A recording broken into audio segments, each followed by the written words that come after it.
कांगड़ा में टैक्सी चालकों ने किया प्रदर्शन। जिलाधीश हेमराज बैरवा ने मांगा समय। टैक्सी चालकों से मांगा 1 सप्ताह का समय। 1 सप्ताह में समाधान का भरोसा भी दिया गया है। टैक्सी चालकों ने अपनी मांगे दोहराई हैं। मांगे पूरी नहीं हुई तो बड़ा प्रदर्शन होगा। जिलाधीश हेमराज बैरवा ने समय मांगा है टैक्सी चालकों से। आपको बता दें, टैक्सी चालकों का प्रदर्शन देखने को मिल रहा है कांगड़ा में, वहां पर 1 सप्ताह का समय भी मांगा गया है और मांगे पूरी नहीं हुई तो बड़ा प्रदर्शन होगा, ऐसा टैक्सी चालकों ने कहा है। टैक्सी चालकों ने अपनी मांगे दोहराई हैं। मांगे पूरी नहीं होगी तो बड़ा प्रदर्शन किया जाएगा। कांगड़ा में टैक्सी चालकों ने प्रदर्शन किया है और जिलाधीश हेमराज बैरवा ने इसके लिए समय मांगा है निस्तारण के लिए। मांगे पूरी नहीं हुई तो बड़ा प्रदर्शन भी हो सकता है। आप तस्वीरों में देख सकते हैं, लोग इकट्ठे हो रहे हैं और प्रदर्शन के लगातार किया जा रहा है। कांगड़ा में टैक्सी चालकों से 1 सप्ताह का समय मांगा गया है। 1 सप्ताह में समाधान का भरोसा भी दिया गया है।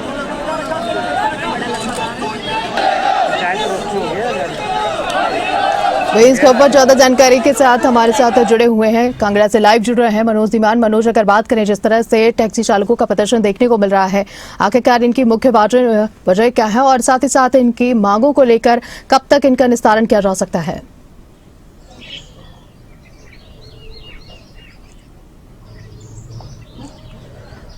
बिल्कुल शालिनी, देखिए हिमाचल प्रदेश के जिला कांगड़ा में पिछले कल जो है वो टैक्सी चालकों ने धरना प्रदर्शन किया और सभी वाहनों के पहिए जो है उनको रोक दिए था। यानी कि टैक्सी चालक हड़ताल पर थे, साथ ही साथ बस ऑपरेटर भी उनके साथ हड़ताल में जुटे और एम्बुलेंस ड्राइवर भी उनके साथ जो है हड़ताल में डटे हुए थे।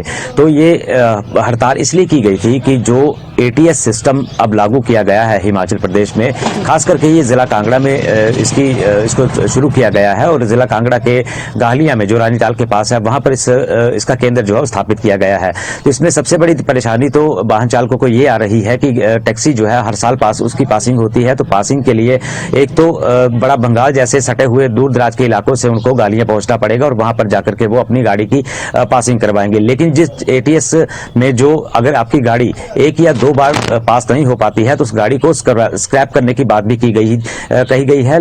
उसके बावजूद काफी सारी दिक्कतें और परेशानियां जो है वो इन टैक्सी चालकों को आ रही हैं। साथ ही साथ GPS की भी इन्होंने डिमांड की है कि GPS होना चाहिए, सुरक्षित होना चाहिए, लेकिन उसके दामों में जो है वो कटौती की जाए। भारी भरकम टैक्स जो है वो टैक्सी चालकों पर लगाए जा रहे हैं, तो उनसे भी उनको निजात दिलानी चाहिए। लेकिन उसके बावजूद टैक्सी चालकों की कोई बात नहीं मानी गई और उनको आज दिन तक जो है वो कोई उनको राहत नहीं मिली है। तो ऐसे में बड़ा फैसला लिया गया था टैक्सी चालकों द्वारा और पहले ही प्रशासन को सूचित भी किया गया था कि हम जो है वो धरना प्रदर्शन करेंगे। पिछले कल 1 बजे के दौरान जो है वो कोतवाली बाजार जाने वाला रास्ता गांधी वाटिका के पास जो है वहां पर चक्का जाम कर दिया गया। 1 बजते ही जो है वो सारे वाहन जो है वो रोक दिए गए थे और स्थिति जो है वो कहीं ना कहीं सुचारू थी, यानी कि कोई ज्यादा गंभीर हालात नहीं पैदा हुए। हालांकि पुलिस बल तैनात किया गया था। पुलिस बल तैनात होने के बावजूद वहां पर किसी प्रकार की कोई घटना जो है वो सामने नहीं आई। हालांकि टैक्सी चालकों ने ये जता दिया है कि अगर उनकी मांगों को नहीं माना जाता है तो ये आंदोलन और बड़ा आंदोलन हो सकता है। फिलहाल ATS भी एक अहम मुद्दा जो है वो अब बनकर रह गया है और ATS से निजात पाने के लिए जो है वो कहीं ना कहीं ये पूरा चक्का जाम किया गया। पूरे कांगड़ा में इसी तरह से जो है वो रोज देखा गया, प्राइवेट बसों को रोक दिया गया था, जिससे आमजन को काफी परेशानी का सामना करना पड़ा है। जन के लिए कहीं ना कहीं कल का दिन जो है वो काफी मुसीबत भरा रहा। तो ऐसे में देर शाम को जिलाधीश महोदय जो है वो टैक्सी चालकों से मिले, उनको आश्वासन दिया है कि ये ATS सिस्टम जो है वो भारत सरकार की देन है और जिला कांगड़ा सबसे बड़ा जिला है, इसलिए सबसे पहले यहाँ शुरुआत की गई है। हालांकि एक ATS केंद्र जो है वो उत्तराखंड में खोला गया है और कुछ ATS सेंटर जो है महाराष्ट्र में खोले गए हैं। तो उसके बाद जो अब हिमाचल के कांगड़ा में ATS सेंटर खोला गया है, जो कि अब विवादों में चल रहा है। टैक्सी चालकों ने आरोप भी लगाए हैं कि वहां पर बहुत महंगाई है और महंगे सामान वहां पर दिए जा रहे हैं। टेपिंग अगर करवानी हो तो जो बाजार में सस्ती होती है ATS सेंटर में जो है महंगी पड़ रही है। तो इसके चलते ही जो है DC महोदय से उन्होंने आग्रह किया है कि इस समस्या का समाधान किया जाए। तो मौके पर पहुंचकर जिला कांगड़ा के जो जिलाधीश हैं हेमराज बैरवा, उन्होंने आश्वासन दिया है कि वो प्रदेश सरकार के साथ मिलकर के केंद्र सरकार के साथ बात करेंगे और जो भी राहत जो टैक्सी चालकों को पहुंचाई जाएगी वो उस पर जो है वो चर्चा की जाएगी। और जो टैक्सी चालक, अगर बात करें जिस तरह से ये प्रदर्शन हो रहा है, आखिरकार ये प्रदर्शन कब तक चलने वाला है? साथ ही साथ बात की आपने ATS की, तो ATS आखिरकार क्या है, ये हमारे दर्शक जानना चाहते हैं।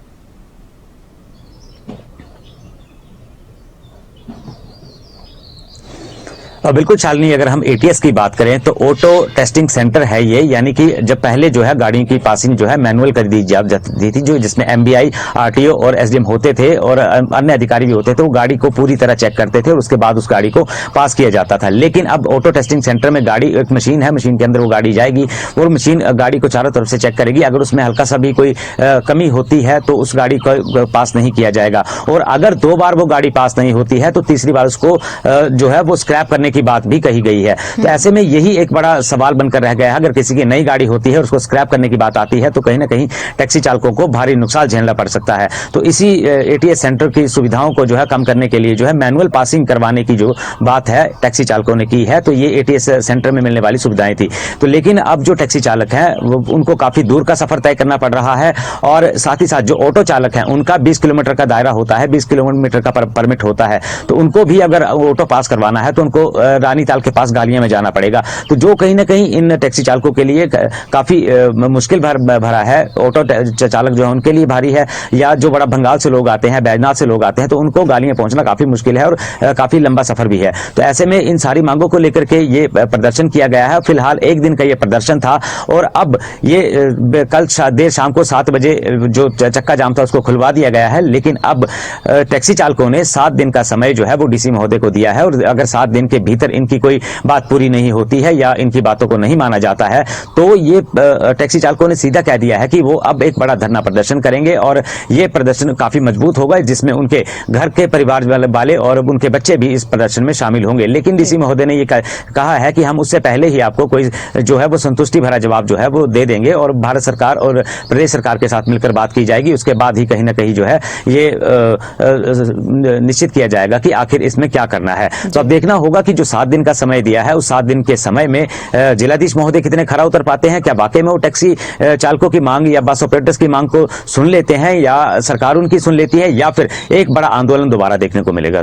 जी चलिए मनोज, दिन नजर बना के बहुत बहुत शुक्रिया तमाम जानकारी देने के लिए और हमारे साथ जुड़ने के लिए।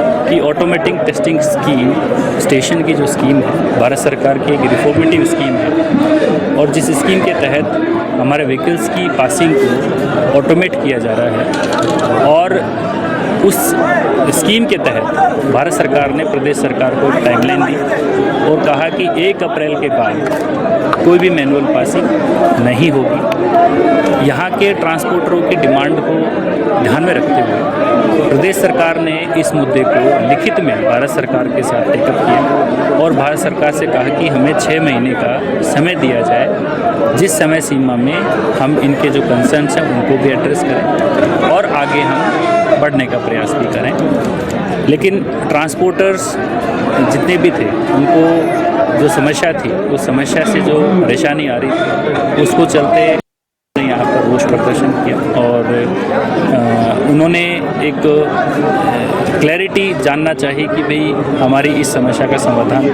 कब तक हो जाएगा। तो हम लोग इन सब के साथ अभी आप सब लोग ने भी देखा होगा, हमने इनके साथ बहुत ही सौहार्दपूर्ण वार्तालाप इनके साथ किया। इनकी जो समस्याएं थी उनको सुलझाने के लिए हमने कमेटी गठन करने का भी निर्णय लिया है, और एक हफ्ते 10 दिन का एक रफली एक टाइम फ्रेम जिसमें कोशिश हम करेंगे कि इनके मुद्दे का सुलझाड़ा हो।